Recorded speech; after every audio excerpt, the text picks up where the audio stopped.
नमस्ते। मैं आज आपको अपनी जिंदगी का एक ऐसा किस्सा सुनाने जा रही हूँ जिसे याद करके आज भी मेरी रूह कांप जाती है। ये कोई सुनी सुनाई कहानी नहीं है, ये मेरी और मेरे फियांसे रोहित की आप बीती है। एक ऐसी रात की कहानी जिसने हमें होटल्स और बंद कमरों से हमेशा के लिए एक डर दे दिया। लोग अक्सर कहते हैं कि सबसे हॉन्टेड जगह शमशान, कब्रिस्तान या पुरानी हवेलियां होती हैं, लेकिन मैं कहती हूँ कभी कभी सबसे डरावनी जगह एक मॉडर्न शीशे जैसा चमकता हुआ होटल का कमरा भी हो सकता है। एक ऐसी चारदीवारी जहाँ न जाने कितने राज दफन होते हैं।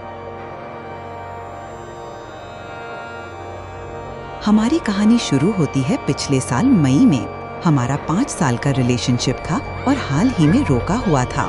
मेरी फैमिली में हम 5 लोग हैं, मम्मी, पापा और हम 3 बहनें। रोहित सबका लाडला था, उसका घर पर आना जाना लगा रहता था। हम सब एक फैमिली वेडिंग के लिए जयपुर गए हुए थे और रोहित ही हम सबको अपनी गाड़ी में ले गया था। फंक्शंस आराम से निपट गए। जयपुर में शादियां अक्सर दिन में होती हैं, तो शाम तक हम सब फ्री हो चुके थे। मस्ती मजाक चल रहा था कि अचानक रोहित को एक अर्जेंट कॉल आया। उसके ऑफिस से था। उनके सुपर बॉस के साथ अगले दिन सुबह 7 बजे एक बेहद इम्पोर्टेंट मीटिंग फिक्स हो गई थी। ये सुनते ही हमारे होश उड़ गए। रात में जयपुर से निकलकर सुबह दिल्ली पहुंचना, आराम करना और फिर मीटिंग के लिए तैयार होना, ये सब ऑलमोस्ट इम्पॉसिबल लग रहा था। रोहित परेशान था। उसने मुझे सारी बात बताई। मैंने सोचा मैं उसे अकेले इतनी लंबी ड्राइव पर कैसे जाने दे सकती हूँ। मैंने फौरन फैसला किया, मैं तुम्हारे साथ चलूंगी, फैमिली सुबह आराम से आ जाएगी। हमने सबको समझाया और वहाँ से निकल पड़े। रात हो चुकी थी। हमने डिसाइड किया कि हम मिडवे गुड़गांव में रुकेंगे। वहाँ एक होटल था जिसमें हम पहले भी कई बार रुक चुके थे। रोहित की कॉर्पोरेट पार्टीज अक्सर वहीं होती थी, तो वो जगह हमारे लिए फेमिलियर और सेफ थी। सोचा था कुछ घंटे आराम करके सुबह दिल्ली के लिए निकल जाएंगे। रात के करीब 10 बजे हम गुड़गांव उस होटल में पहुँचे। रिसेप्शनिस्ट शायद हमें पहचानता था। एक मुस्कुराहट के साथ उसने हमें चेक इन करवाया। हमें दूसरे फ्लोर पर रूम नंबर 206 मिला। मैं उस वक्त वर्क फ्रॉम होम कर रही थी और रोहित का ऑफिस ऑफलाइन था, इसलिए ये अरेंजमेंट हमारे लिए परफेक्ट था। रूम में एंटर करते ही एक अजीब सा एहसास हुआ। रूम नो डाउट लग्जूरियस था।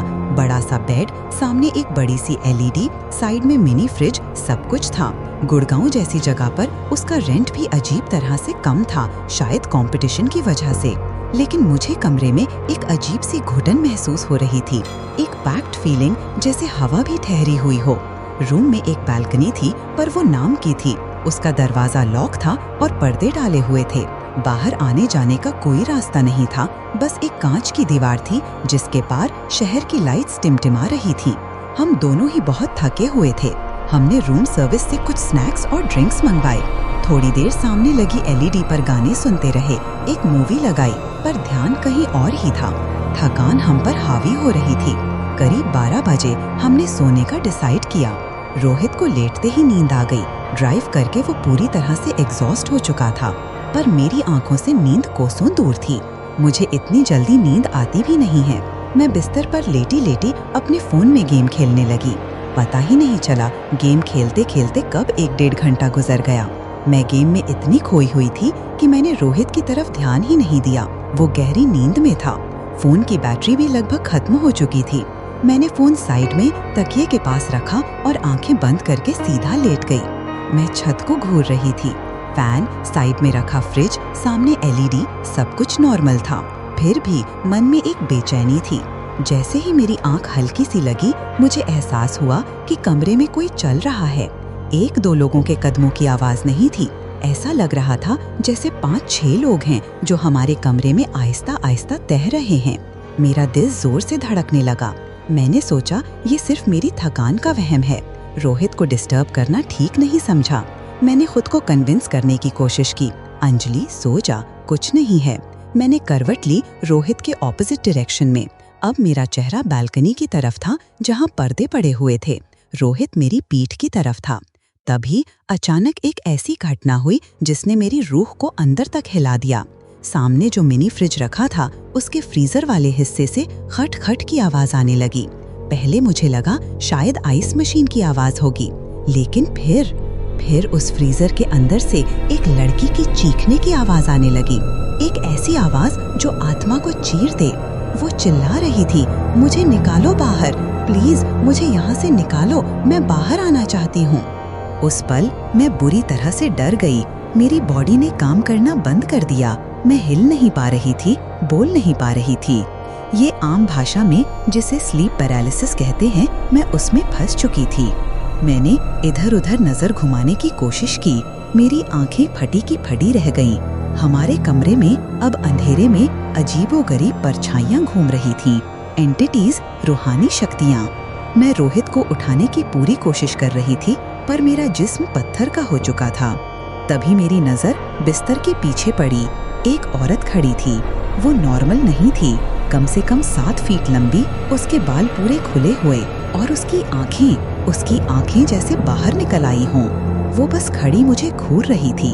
मैं उस डरावने मंजर से नजर हटाना चाहती थी। मेरी नजर बालकनी पर पड़ी। वो बालकनी जो अब तक शांत थी, जिसके पर्दे हिले तक नहीं थे, वहाँ अचानक एक अजीब सा मंजर दिखने लगा। पर्दे के पीछे जहाँ बैठने की ऐसी कोई खास जगह भी नहीं थी, मुझे ऐसा लगा जैसे कोई बैठा लैपटॉप यूज कर रहा है। ये एक विजन था, एक लूप। मैं जैसे एक फिल्म देख रही थी। मुझे ऐसा लगा जैसे मैं उस कमरे में पहले हुए किसी क्राइम को लाइव देख रही हूँ। एक लड़का बालकनी में लैपटॉप चला रहा है। उसकी गर्लफ्रेंड उससे कुछ कहती है, उनके बीच बहस होती है और फिर वो लड़का गुस्से में उसका सर काटकर उसी फ्रीजर में रख देता है जहाँ से थोड़ी देर पहले आवाज आ रही थी। ये सब देखकर मेरी हालत खराब हो चुकी थी। मैं चीखना चाहती थी, पर आवाज गले में ही फंस गई थी। कमरे में घूम रही एंटिटीज शायद उन लोगों की थी जो यहाँ पहले या तो विक्टिम बने थे या उस क्राइम में शामिल थे। मैं खुद को समझा रही थी, ये सपना है अंजलि, ये सच नहीं हो सकता। इतने में पता नहीं कब डर और थकान के मारे मेरी आंख लग गई। शायद आधे घंटे का ही वक्त गुजरा होगा। फिर मुझे लगा जैसे मेरा पैर किसी ने खींचकर मुझे जगाया है। मैंने डर के मारे आंखें खोली, फोन उठाकर टाइम देखा। सुबह के 5 बज रहे थे। मैं बुरी तरह से पसीने में भीगी हुई थी और चुपचाप रो रही थी। ऐसा बुरा हाल था मेरा कि मैं बता नहीं सकती। डर ने मुझे अंदर तक तोड़ दिया था। 2 चीजें मुझे सबसे ज्यादा परेशान कर रही थीं। एक तो मेरा गला प्यास से सूख रहा था और दूसरा मुझे अपना फोन चार्ज करना था। घर से सुबह कॉल आने वाले थे, उन्हें बताना था कि हम कब तक पहुंचेंगे। मैं उठी, रोहित गहरी नींद में था। मैंने उसे हल्के से हिलाया, रोहित प्लीज पानी दे दो। वो नींद में था, ड्राइव करके इतना थक चुका था। उसने नींद में ही कहा, सामने टेबल पर है ना, प्लीज ले लो, मुझे सोने दो। इतना कहकर उसने करवट बदल ली। अब मुझे ही उठना था। मैं बिस्तर से उतरी, फोन उठाया और चार्ज पे लगाने की कोशिश करने लगी। सबसे पहले मैंने वॉल लाइट के पास वाले प्लग में चार्जर लगाया। फोन चार्ज नहीं हुआ। फिर मैं रोहित की साइड गई, वहाँ प्लग में लगाया, फिर भी नहीं हुआ। कमरे में एक छोटा सा किचन एरिया था। मैं पानी लेने वहाँ गई। वहाँ स्विचेस थे, मैंने उनमें ट्राई किया। 1 नहीं, 2 नहीं, 3 नहीं, चौथे प्लग में जब चार्जर लगाया तब जाकर बड़ी मुश्किल से फोन की चार्जिंग लाइट जली। इतने में रोहित ने पीछे से पलट कर देखा। उसकी आंखों में एक अजीब सी घूर थी। उसने पूछा, अंजलि क्या हुआ, सो क्यों नहीं रही हो? फिर बिना मेरे जवाब का इंतजार किए वो वापस पलटकर सो गया, जैसे उसने सिर्फ ये कंफर्म किया हो कि मैं ही हूँ। मैंने उस बात को इग्नोर किया। फ्रिज से ठंडे पानी की एक नई बोतल निकाली। ये एक अपार्टमेंट स्टाइल रूम था तो सुविधाएं पूरी थीं। मैं पानी की बोतल लेकर वापस आई और सीधा बेड पर लेट गई। सुबह के 5 बज रहे थे। ये पूरा काम मैंने मुश्किल से 5-7 मिनट में किया होगा। मैं लेटती ही थी कि पता नहीं कब मेरी आंख लग गई। आंख खुली तो सुबह की हल्की रोशनी पर्दों से छनकर अंदर आ रही थी। मैंने आदत के मुताबिक बालकनी की तरफ देखा और मेरा खून खुश्क हो गया। पर्दे के पीछे वही औरत खड़ी थी और इस बार वो जोर जोर से चिल्ला रही थी। उसकी आवाज सिर्फ मुझे सुनाई दे रही थी।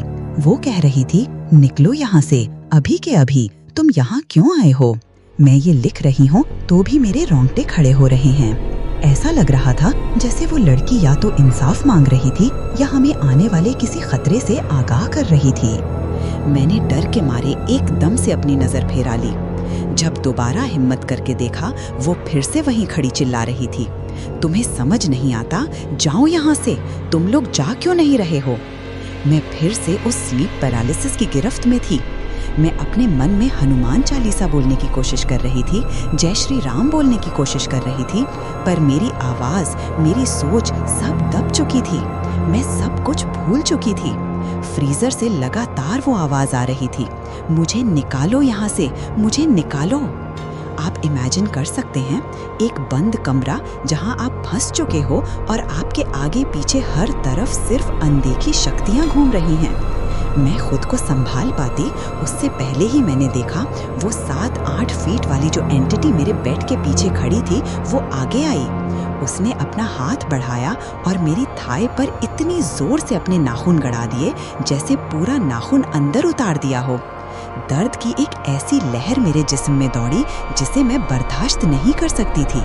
मैं चीखने की कोशिश कर रही थी पर चीख भी नहीं पा रही थी।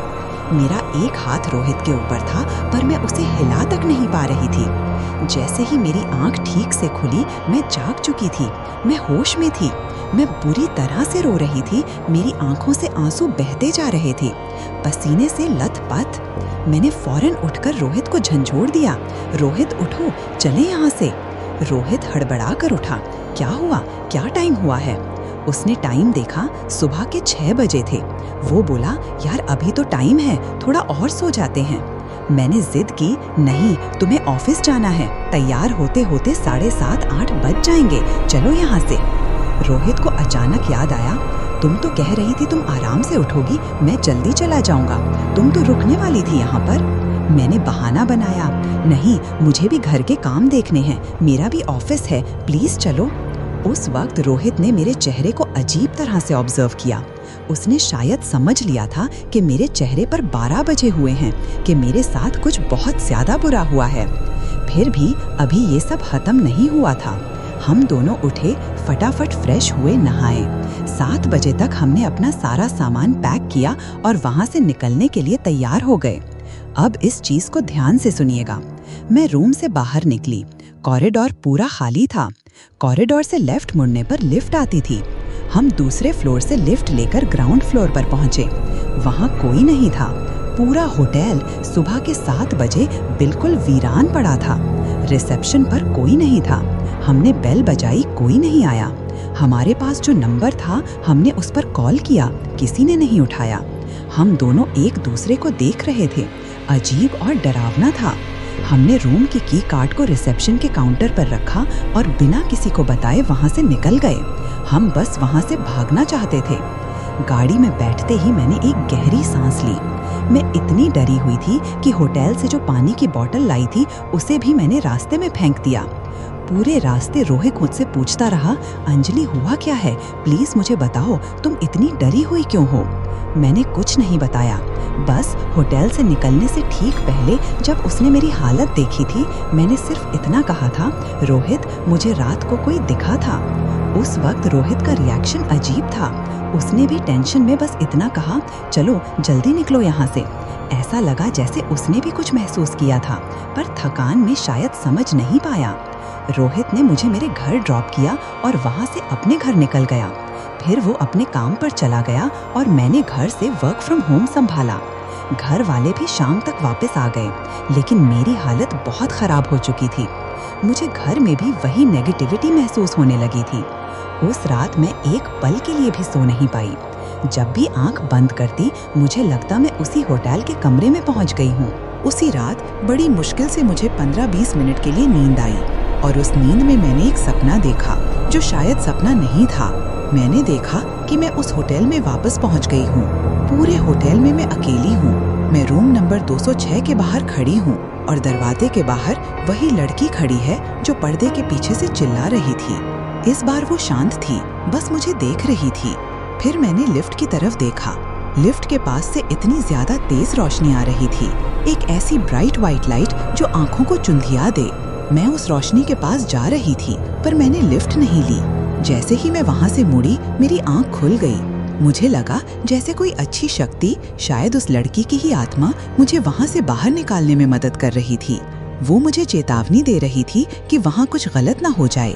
अगले दिन जब मैंने रोहित से बात की तो मैंने उसे थोड़ी हिम्मत करके सब कुछ बताया, जो मैंने देखा, जो महसूस किया।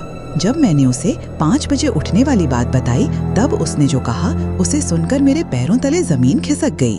रोहित ने कहा, अंजलि, जब तुम सुबह 5 बजे उठी थी और किचन के पास पानी लेने गई थी तो मेरी नींद खुली थी। मैंने पलटकर तुम्हारी तरफ देखा था और तुम्हारे ठीक पीछे मुझे कोई एक बहुत बड़ी 7-8 फीट की एंटिटी दिखी थी, एक काली परछाई। मुझे लगा मैंने नींद में कुछ धुंधला देखा है या तुम्हारे खुले बालों का साया है, तो मैं वापस सो गया। जब तुमने सुबह बताया कि तुम्हारे साथ पैरानॉर्मल एक्टिविटी हुई, तब मैं समझा कि मैंने जो देखा था वो मेरा वहम नहीं था। ये सुनने के बाद मैं और भी ज्यादा डर गई। मैं समझ गई कि वो नेगेटिविटी मेरे साथ घर तक आ गई है। वैसे भी मेरे साथ ये शुरू से होता आया है। मुझे अपने घर में भी ऐसी चीजें महसूस हो जाती हैं, पर मेरे घर वाले कभी मेरी बात पर भरोसा नहीं करते थे, इसलिए मैंने उन्हें कुछ बताना ठीक नहीं समझा। रोहित मेरी बात पर विश्वास कर रहा था, मेरे लिए यही काफी था। मैंने कुछ दिन खुद को पॉजिटिव करने की बहुत कोशिश की, पर कुछ ठीक नहीं हो रहा था। फाइनली मैं कलकाजी मंदिर गई। वहाँ मैं करीब 3 घंटे अकेले बैठी रही। मैंने प्रार्थना की, अपनी सारी परेशानी भगवान को बता दी। वहाँ से आने के बाद धीरे धीरे मैं नॉर्मल हो पाई। आज भी जब मैं उस रात के बारे में सोचती हूँ तो दर्द का वो एहसास मेरी थाई में वापस आ जाता है। फ्रीजर से आती वो चीख मेरे कानों में गूंजने लगती है। उस दिन मुझे समझ आया कि असली डर अंधेरी या सुनसान जगहों में नहीं, बल्कि उन बंद दरवाजों के पीछे होता है जिनके राज कभी बाहर नहीं आ पाते। होटल्स, रिजॉर्ट्स, अपार्टमेंट्स, ये ऐसी जगहें हैं जहाँ ना जाने कितने क्राइम होते हैं और वहीं के वहीं दबा दिए जाते हैं। हमें लगता है हम सेफ हैं, पर हम उस कमरे में ठहरे हुए दुख, दर्द और गुस्से से अनजान होते हैं। मेरा मानना है कि उस होटल में कोई बहुत बड़ा अपराध हुआ था जो वहीं दफन होकर रह गया, और वहाँ की आत्माएं आज भी इंसाफ मांग रही हैं। एक हमें भगाना चाह रही थी तो शायद दूसरी मदद मांग रही थी। इसलिए जब भी आप कहीं बाहर जाएं, किसी होटल में रुकें, तो कोशिश करें कि ऐसा कमरा लें जो खुला खुला हो, जहाँ